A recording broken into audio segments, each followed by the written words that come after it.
뭐라고요? 목포달배. 예, 목포달배 열풍이 불기 시작했습니다. 그 열풍을 만드신 분을 모시도록 하겠습니다. 누구요? 나영석. 나영석 프로듀서를 모시도록 하겠습니다. 여러분 큰 박수. 안녕하세요. 나영석 PD입니다. 네. 만나 뵙게 돼서 반갑고요. 제가 출장을 갔다 지금 방금 오는 바람에 복장이 조금 어울리지 않는 점 양해를 부탁드리고요. 제가 오늘 드리고 싶은 말씀은 글쎄요, 뭐 복잡한 말씀보다는 저는 저희 할아버지들하고 여행 갔던 얘기를 잠깐 들려드리려고 해요. 글쎄요, 저 또한 아주 평범한 그냥 이 시대의 젊은이라고 해야 되나요? 예, 젊은 사람인데 뭐 어르신들과 함께 여행을 가자는 기획을 했을 때는 저 나름대로 생각하는 바가 있었어요. 예, 이 프로그램을 통해서 어떤 걸 보여줘야 되겠다라는 부분들이 분명히 있었고요. 예, 그래서 과감하게 어르신들을 모시고 한번 배낭여행을 떠나보는 프로그램을 만들어보자 라고 생각을 하고 기획을 했는데, 기획 과정에서나 아니면 촬영 과정에서나 여러 가지 아무래도 우여곡절이나 난관들이 있었어요. 오늘은 그런 얘기를 좀 들려드리려고 해요. 왜냐면 누군가 한 세대가 다른 세대에게 말을 걸 때 거기에는 어쩔 수 없는 진입장벽이 있을 수밖에 없어요. 그 부분을 무시하고 시도를 하다 보면 좌절하거나 마음의 상처를 받을 수밖에 없거든요. 거기에 관한 준비가 돼 있지 않으면 다른 세대와 커뮤니케이션을 하는 건 사실상 쉽지가 않아요. 저는 그거를 이번에 경험을 통해서 조금 알게 되었고 그 부분에 대해서 오늘 여기 계신 분들께 한번 말씀을 드려보려고 합니다. 뭐 말은 읽기 시작했지만 되게 가벼운 얘기들이에요. 네. 제가 어르신들 모시고 여행을 가려고 했을 때는 기획 의도가 있었어요. 저는 이 프로그램, 배낭여행 프로그램을 하나 만들어야 되겠다. 누굴 모시고 가지? 하는 고민들을 했었어요. 그때 막 여러 가지 의견들이 나왔어요.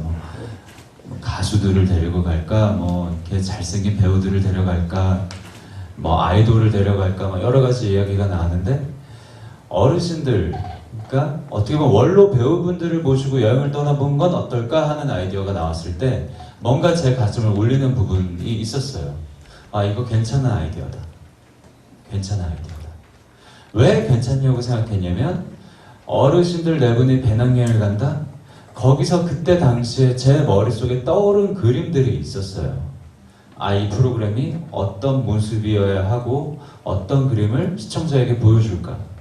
그때 제 머릿속에 떠올랐던 건 지금 생각해보면 판타지 같은 거죠. 현실에는 존재하지 않는. 그러나 그때 제가 머릿속에 떠올렸던 건 어르신 네 분이 정말 젊은 친구들처럼 배낭을 메고 지도를 한 손에 들고 여길까 저길까 고민해보고 찾아보고, 그리고 옆에 여행 오는 외국인들에게 잘 통하지 않는 더듬거리는 영어로 말을 걸고 길을 묻고, 또 거기에 간신히 찾아갔을 때 여느 젊은 대학생들이 배낭여행을 했을 때와 똑같이 무언가를 보고 환호하고 기뻐하고 감동하고, 그리고 이렇게 늦게나마 이런 곳에 오기를 참 잘했다라고 서로 등을 두드려주고, 이런 모습들, 뭔가 애써서 힘내서 비록 나이는 많지만 내가 젊은 사람들처럼 한번 이렇게 길도 찾아가 보고 경험해보고 거기서 오는 감동을 시청자에게 전하고, 이런 그림들을 보여주면 얼마나 멋질까? 이건 정말 괜찮은 프로그램이 될 것만 같다 라는 생각을 했었어요. 그래서 그렇다면 한번 어르신들을 모시고 섭외를 해보자 라는 생각이 들었죠. 그래서 이순재 선생님, 신구 선생님, 박근영 선생님, 백일섭 선생님을 따로 다 찾아뵙고 설득을 했어요. 이러이런 프로그램을 준비 중인데요, 선생님 저와 함께 한번 재밌는 프로그램을 만들어보는 건 어떨까요? 이렇게 말씀을 드렸어요. 그러면 이제 아무래도 대화를 하게 되잖아요. 그래, 뭐 자네는 어떤 프로그램을 만들었는데 뭐 이거 뭘 하려고 하는, 뭐 이런저런 대화들을 하는데, 첫 미팅이 지금도 기억나요. 이순재 선생님과의 미팅이었어요. 한 3시간 정도 대화를 나눴던 것 같아요.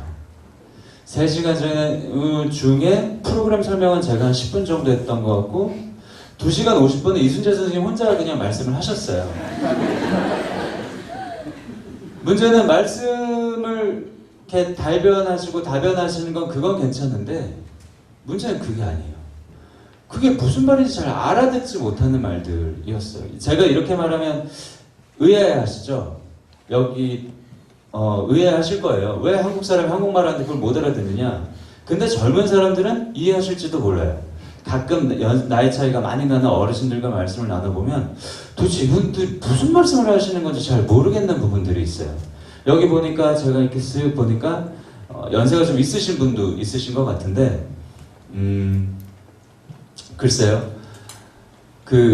간혹 젊은 사람들과 대화를 하실 때 뭔가 보이지 않는 장벽 같은 게 있다는 걸 느끼실지 모르겠어요. 근데 그게 아마 상대방 입장에선 제가 느꼈던 장벽 같은 거였을 것 같아요. 이순재 선생님도 그런 생각 하시지 않았겠어요? 말씀하시면서도 이놈이 알아듣는 건지 못 알아듣는 건지. 그래서 그날 미팅이 끝나고 고민했어요. 야, 이 프로젝트 잘 할 수 있을까?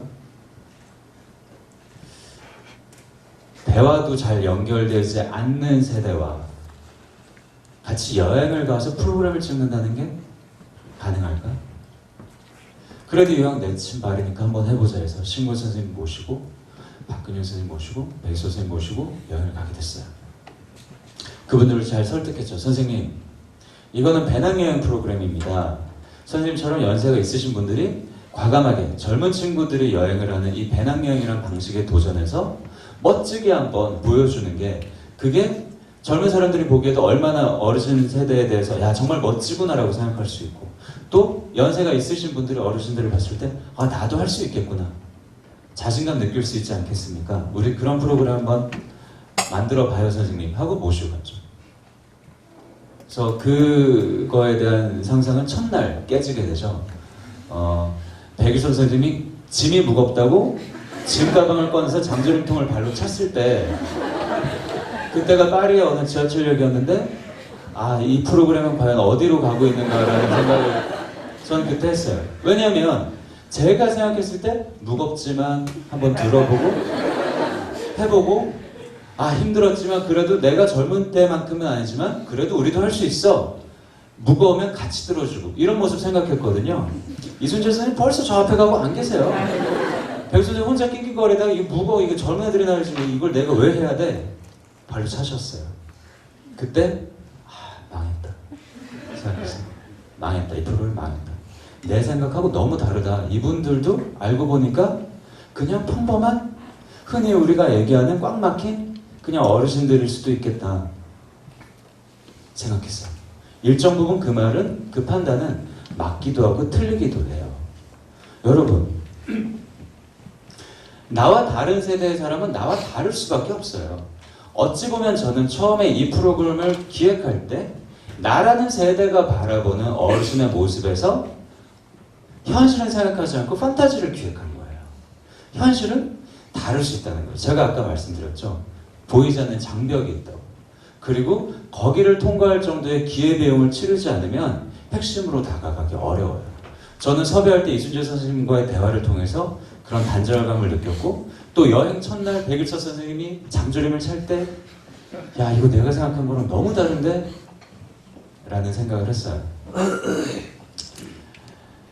그때 고민했어요. 이거 어떡하지? 열흘 일정인데 한 5일만 찍고 귀국할까? 여러 가지 고민들을 했던 것 같아요. 근데 어쨌든 지금 저는 그때 이렇게 판단했던 거에 대해서 굉장히 감사하게 생각해요. 그때 저의 판단은 만약에 이게 어르신들의 진짜 모습이고 감정이라면 내가 이걸 굳이 속일 필요는 없겠다. 어쩌면 나는 내가 원하는 프레임에 가둬서 이분들의 모습을 그저 윤색해서 보여주려고 했던 걸 수도 있겠구나. 그렇다면 아예 지금부터 뭘 어떻게 보여줘야 되겠다는 생각을 하지 말고 그냥 이분들을 따라가 보자 라고 판단했어요. 그래서 스태프들한테도 이제부터는 그냥 한번 따라가서 찍어보죠. 도대체 이분들이 뭘 하고 어딜 가고 무엇을 보고 뭘 먹고 어떤 말씀을 하시는지. 그렇게 내 눈앞에 있는 프레임을 걷어내고 내 눈앞에 편견을 지우고 그 안에 들어갔더니 그때부턴 진짜 그분들의 세상이 제 눈에 보이기 시작했어요. 그분들의 세상은 이런 거예요. 연세 오래 사셨어요. 오래 사셨기 때문에 예를 들면 이런 식이죠. 에펠탑을 가요. 프랑스 에펠탑 처음 와보셨대요. 그럼 우리 젊은 애들 같으면 난리 나요. 와, 셀카 찍고 환호성 치고. 에펠탑을 딱 보시더니 제가 당황했죠. 선생님 이거 예능 프로그램인데 이거 기분이 혹시 안 좋으세요? 아니 좋은데? 그게 그분들의 표현법이에요. 그게 그분들의 표현법이에요. 연세가 60년, 70년, 80년을 사신 분들한테 뭐 그리 새롭고 대단할 게 있겠어요. 그렇다면 그분들이 속으로 어떤 감흥도 느끼지 않느냐. 아유 우리 할아버지는 알고 보니까 뭘 갖다 대도 무감각하셔.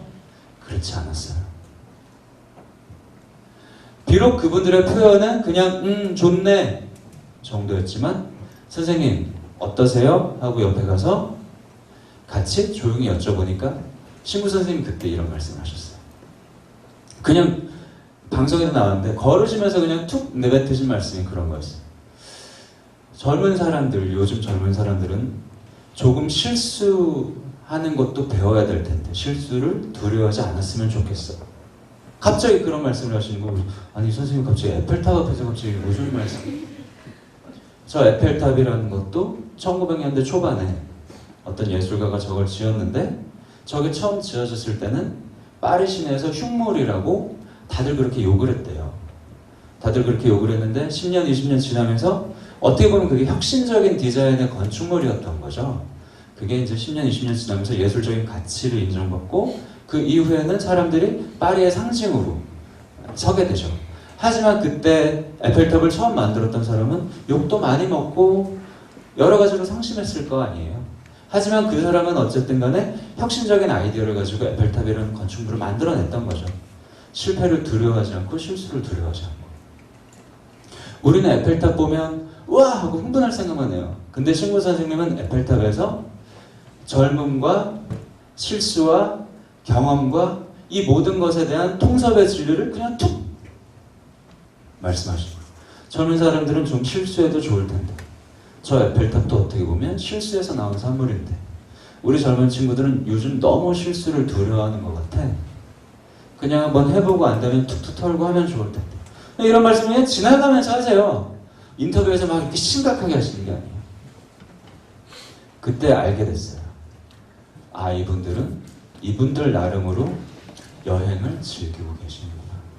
그리고 그 여행 속에서 마치 젊은이들이 어딘가에 가서 영감을 갖고 감명을 받는 것과 똑같이 그분들도 그분들이 가지고 있는 지식과 그분들의 경험으로 이 장소를, 이 광경을 훨씬 더 멋지게 표현해내시는구나 하는 생각을 했어요.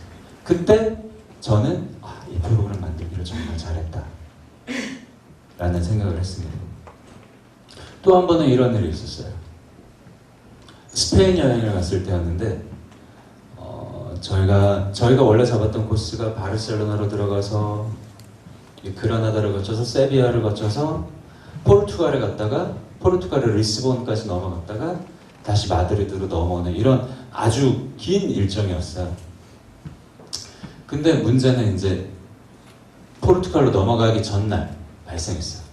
다음날 포르투갈로 넘어가야 되는데 아무래도 국경을 넘는 거다 보니까 거리가 멀어요.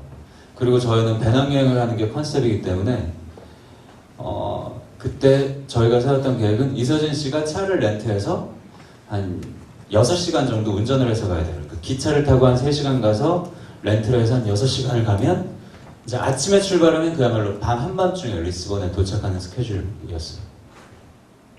네, 그렇게 계획을 짜고 왔는데 말씀을 하시다가 이분들이 거기서 이제 박근영 선생님이 이렇게 말씀하셨죠. 너무 스케줄이 무리 아닌가.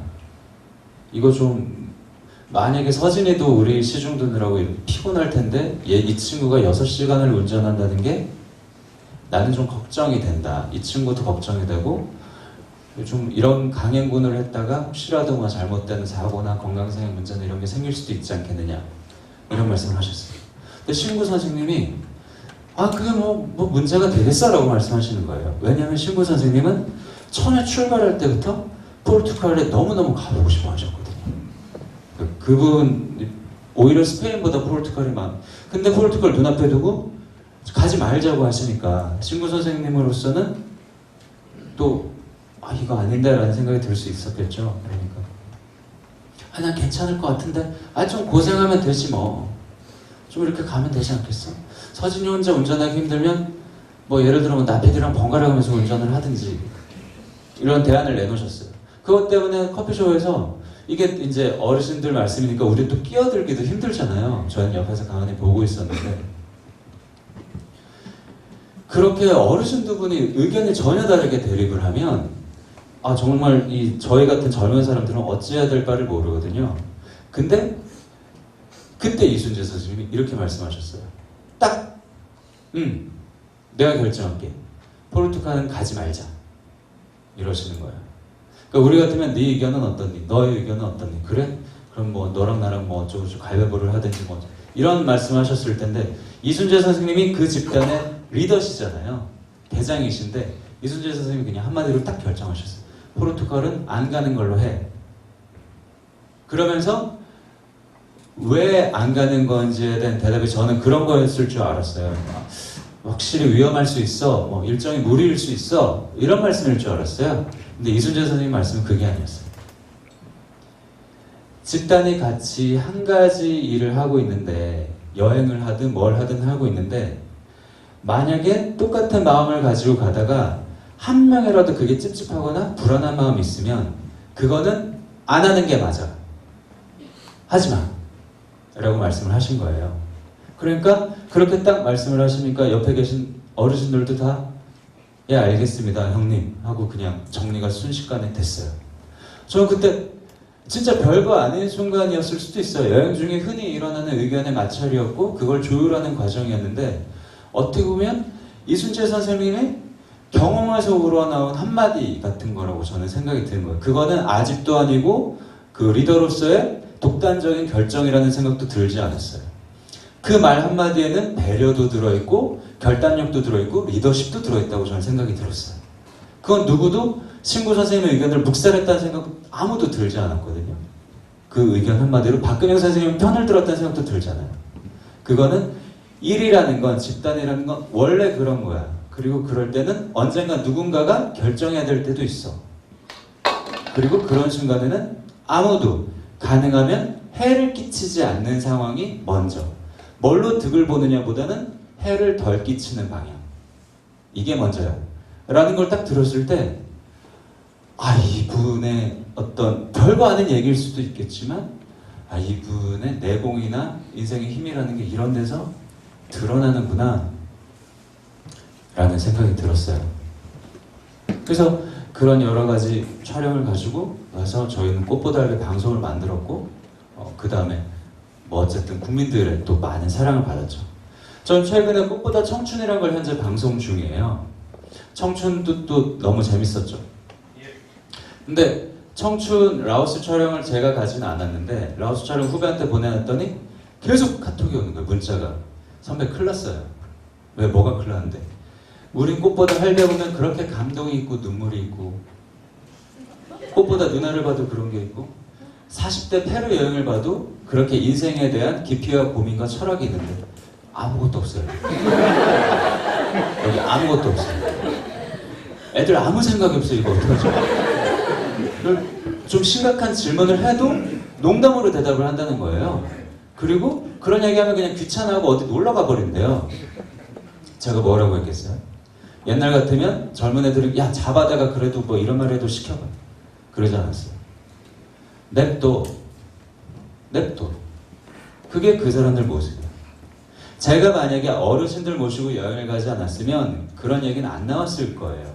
그러면 제 머릿속에 있던 프레임대로 젊지만 아프니까 청춘이고 고민도 많은데 뭐 이런 얘기도 시켜보고 저런 얘기도 하게 해보고 그런 그림을 아마 그렸을 거예요. 하지만 저는 어르신들과 여행을 갔다 왔기 때문에 알아요. 그 세대와 커뮤니케이션을 하려면 진입장벽이 있는 거고 그 진입장벽을 뚫고 다가가야만 그 사람들의 진짜 모습을 담을 수 있다. 그래서 괜찮아. 그게 그 친구들의 원래 모습이라면 그걸 찍어서 그걸 방송을 내면 돼. 시청자들도 분명히 이해할 수 있을 거다. 라고 얘기를 했어요. 그래서 그렇게 찍은 방송 프로그램이 이제 지금 방송되고 있어요. 그래서 뭐 꽃할배, 꽃청춘, 뭐 꽃누나 이런 프로그램들, 이런 프로젝트. 꽃할배는 평균 연령 75세 어르신들과 전 여행을 갔었고요.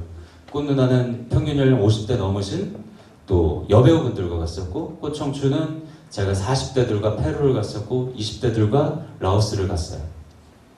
모두 다 다른 세대예요. 각각의 세대는 각각의 컬러가 있어요. 하지만 누군가, 저는 이 4명의 여행 중에 40대 페루 편 여행이 제일 재밌었어요. 왠지 아세요? 저랑 세대가 같거든요. 그러니까 저는 그게 일이라고 생각되지 않았어요. 그렇지만 사실 솔직히 얘기하면 특별할 것도 없었어요. 제가 맨날 하는 고민과 제가 맨날 하는 행동들을 그들이 똑같이 하고 있었으니까. 그런 거는 재미있지만 저한테 어떻게 보면 큰 도움이 되지는 않을 수도 있어요. 내가 뭔가 진보하고 발전하고 싶다면 다른 세대의 문을 두드려 보세요. 그리고 젊은이들의 여행에서 젊은이의 열정을 보고 어르신들의 여행에서 어르신들의 지혜를 보세요. 그러면 지금 40대인 내가 발전할 수 있고 지금 20대인 내가 발전할 수 있어요. 그런데 그 누군가의 모습을 보기 위해서는, 말씀드렸죠? 진입장벽이 있어요. 내가 생각하는 프레임이 있어요. 내가 생각하는 환상이 있어요. 한 발짝 물러나서 그걸 걷어내고 들여다보려고 노력해보세요. 그러면 아마도 그 사람의 인생은 훨씬 더 풍성해지지 않을까 하는 그런 생각을 합니다. 네, 여기까지입니다. 감사합니다.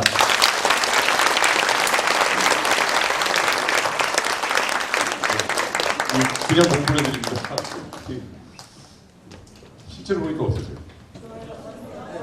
잘생기셨다고요? 이 반응에 대해서 어떻게? 네, 민망하네요. 예? 누구보다? 저보다요? 아, 난 또 희숙 씨라고 하길래 또 이서진보다 이선 씨 오셨습니다. 혹시 질문 있으시면 네. 네, 마이크 부탁드립니다. 저기. 예. 자기소개 부탁드릴게요. 저 24살 대학생 이종락이라고 하고, 저 지금 고민거리는 그냥 대학교에서도 조별과제 잔혹사란 말이 나올 정도로, 조별과제 잔혹사라는 그냥 팀 프로젝트인데 굉장히 팀원끼리 문제가 생기고 그런 일들도 많고 한데, 이제 꽃보다를 기획하시면서 뭐 참신한 프로그램이라는 명칭 이전에 그런 생뚱맞은 프로그램이라고 그 타인 시선들도 있었을 테고 거기서 많은 반대들도 있었을 텐데, 그런 회의 같은 거에서 반대 의견들이나 그런 걸 어떻게 설득시키고 그 사람들과 어떻게 소통을 했는지 그런 거에 좀 궁금해서 질문 드렸습니다. 방송기획 그 회의가 정말 갈등의 연속이죠. 그러니까 이 선장이 제일 중요한 자리인데 답변 부탁드리겠습니다. 만약에 이게 맞는 얘기고 맞는 얘기를 확신하는데 설득이 안 돼요. 예를 들어서 학생이 생각하는 여기 5명이 있는데 내가 볼 때 이게 100% 정답인데 3명은 이게 아니라 2명만 맞다 그러고, 그러면 그 학생의 생각은 틀린 거예요. 그렇게 생각하시는 게 빨라요. 예를 들어 저는 저희 팀의 리더고 제가 회의할 때는 7, 8명, 9명, 10명씩 옆에 있어요. 하지만 물론 결정은 최종 결정권자가 하는 거지만 어떤 안건이 나왔을 때 저는 막내 작가의 눈치까지도 아주 세심하게 보거든요. 안 보는 것처럼 하지만 세심하게 봐요. 그래서 모두가 동의하지 않는 프로젝트는 사실 문제가 있는 프로젝트예요. 우리가 20년 이상 인생 살았으면 그 정도 감시관은 있다고 생각하거든요. 그러니까 최소 3분의 2까지는 내가 설득을 해서 이끌 수 있어야 되고, 내 설득을 다 했는데도 불구하고 그 의견이 뒤집혀지지 않으면 사실은 어떤 이유에서든 학생의 의견이 뭔가 문제가 있는 거예요. 그러니까 누구를 어떻게 설득해야 되나, 왜 내 말로 따라오지 않습니다라고 생각을 하기 이전에 어쩌면 내 의견에 문제가 있는 건 아닐까, 잘못된 건 아닐까라고 돌아보고, 아니면 그리고 저 반대하는 사람들의 의견을 면밀히 들어보는 게 사실은 먼저인 거죠. 저는 그렇게 생각합니다. 제가 갑작스러운 질문. 그냥 가볍게. 꽃바다의 그 어르신들 중에 장인이었으면 하는 분. 예를 들어서 장인이면 참 좋을. 우리는 잘 모르잖아요. 근데 예, 그냥 저 백일섭 선생님입니다. 무섭지 않을까요?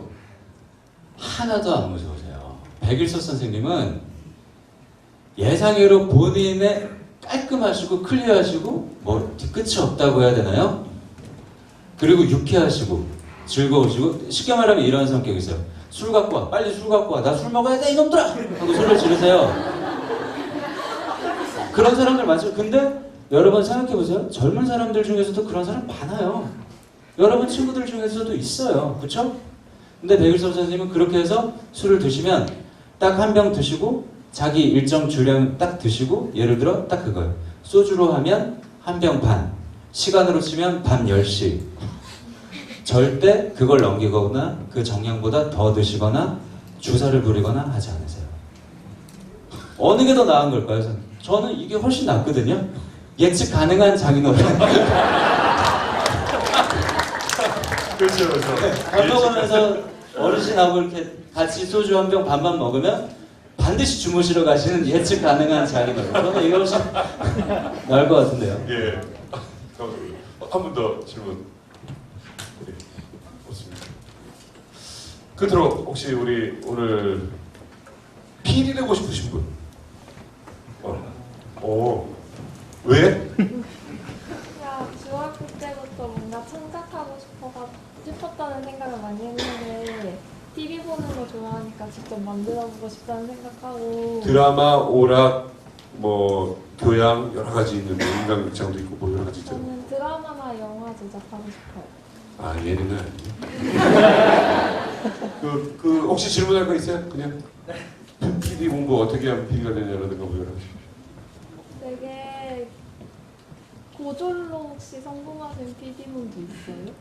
네. 고등학교를 졸업하고 프로듀서도 될 수 있느냐? 아, 학생은 지금 고등학교 졸업하면 바로 취업 전선으로 나올 생각? 아니 그건 아닌데 주위에 그런 친구들도 있어요. 그럴 수도 있는. 지금 현재는 없어요. 네, 성공한 PD들 중에 고등학교 학력만 가지고 그냥 솔직하게 저 말씀드리는 거예요. 성공한 PD들 중에 예를 들어 고등학교만 졸업하고 된 사람들은 없죠. 근데 제가 이 업계에서 저도 뭐 길진 않지만 10몇 년은 일을 해보니까 참 희한한 게 세상은 아주 조금씩 옳은 방향으로 나아가고 있다라는 느낌이 있거든요. 이게 참 빨리 나아갔으면 좋겠는데 더딘 건 사실이에요. 그렇지만 그럼에도 불구하고 아주 조금씩 좋은 방향으로 나아가요. 예를 들어서 제가 처음 여기 들어왔을 때 방송국에는 서울대연고대밖에 없었어요. 아마 남희석 씨 처음 방송할 때도 그러셨을 거예요. 근데 지금 주변에 보면 그렇지 않거든요. 지방대 출신 PD들도 많고 한체들도 있고. 네, 그럼요.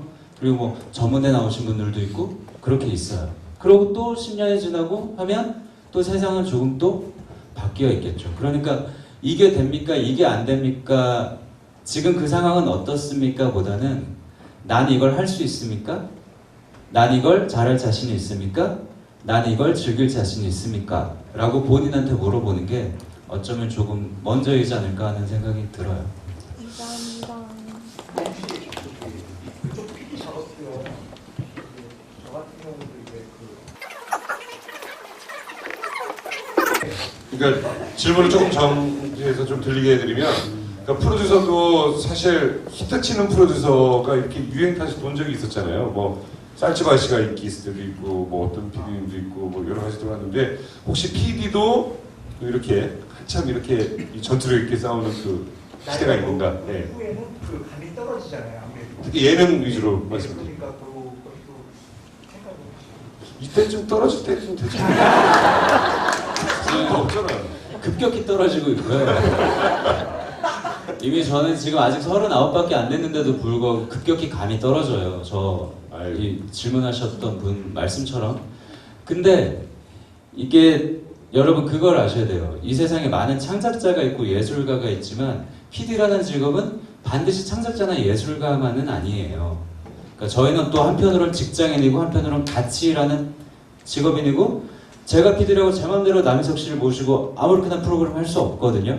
같이 커뮤니케이션을 해서 접점을 찾아가서 그 서로 맞는 부분을 가지고 방송을 만드는 건데 어떻게 보면 크리에이티브라는 부분은 예를 들어 100%의 부분은 아닌 거예요. 크리에이티브라는 부분도 분명히 중요하고 그게 30% 정도는 있어야 되겠지만 나머지 또 30%는 누군가의 말을 듣는 능력, 경청하는 능력, 또 뭐 리더십, 여러 가지 것들이 필요한 거죠. 그래서 저의 뭐 크리에이티브적인 능력은 저는 조금씩 떨어지고 있는 것 같아요. 하지만 저는 요즘 그런 생각이 들어요.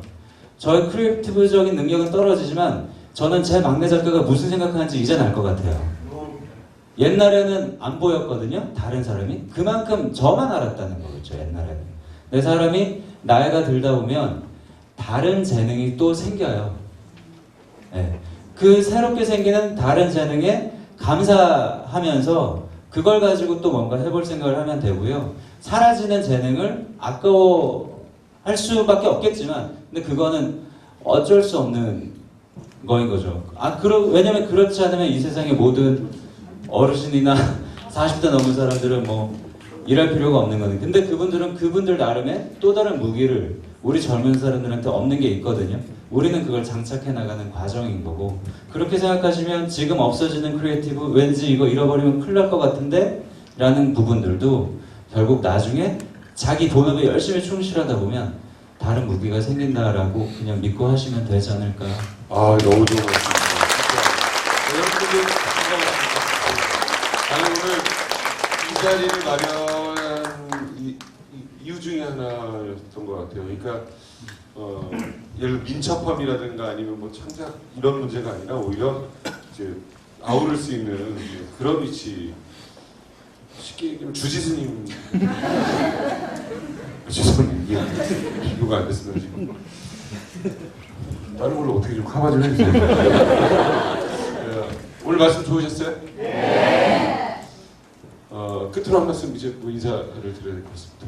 아, 예. 어쨌든 좋은 자리에 초대해 주셔서 너무 감사드리고요. 나만 바라보지 말고 주변을 돌아볼 수 있는 사람이 되면 이게 어디 기부하라는 얘기가 아닌 것 같아요. 그거는 나만 바라보면 발전이 없어요. 주변을 바라보면 결국 이거는 내가 발전하는 걸로 돌아오니까 가끔씩 옆을 바라보면서 다른 사람들, 다른 모습들의 편견을 가지지 말고 받아들이다 보면 나에게도 좋은 일이 있지 않을까 그런 생각하면서 살아갈 수 있으면 좋겠습니다. 감사합니다. 라이언 선생님.